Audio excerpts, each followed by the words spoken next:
It's July 30th, and I'm at the range after work, taking advantage of the long daylight hours we get up here in the Northwest. Love it. Today, it's going to be a lot of math, or at least a lot of grouping to start, followed by a lot of math. I've got 45 in 230 grain, 200 grain, and 185 grain. I've got 9 mil in 115, 124, and 147 grain.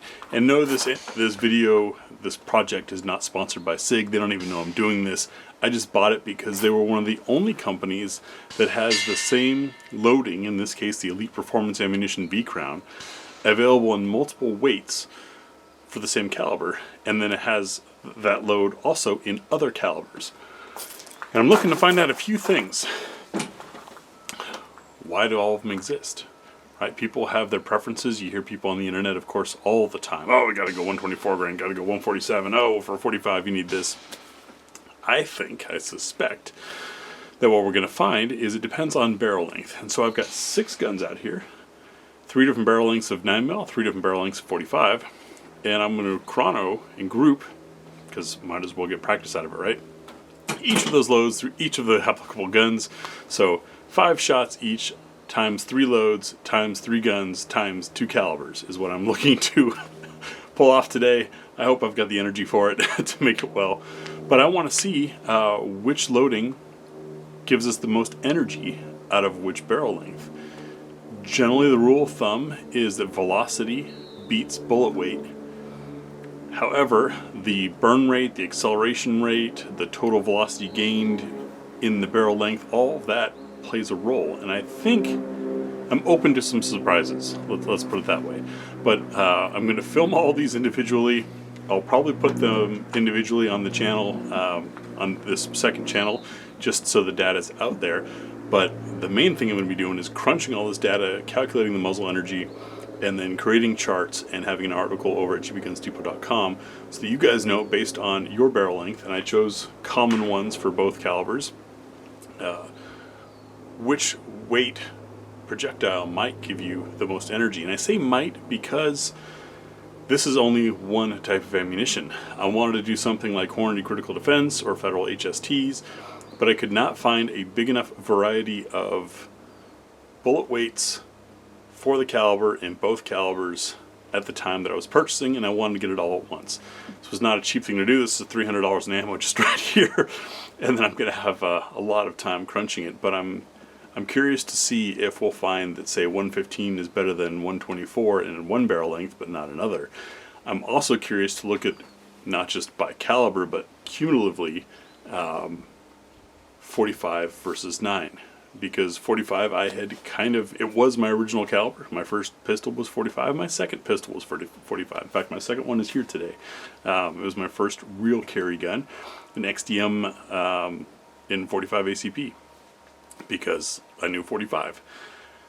That same pistol, 3.8-inch barrel, is what taught me about muzzle energy.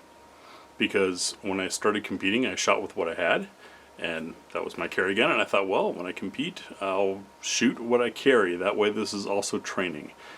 And it was ironically in a bowling pin match when I noticed that my 3.8-inch 45 wasn't knocking the pins back as well as a 4-inch 9mm. Discovered muzzle energy, did the math, and what do you know? A 4-inch 9mm has more power than a 3.8-inch 45.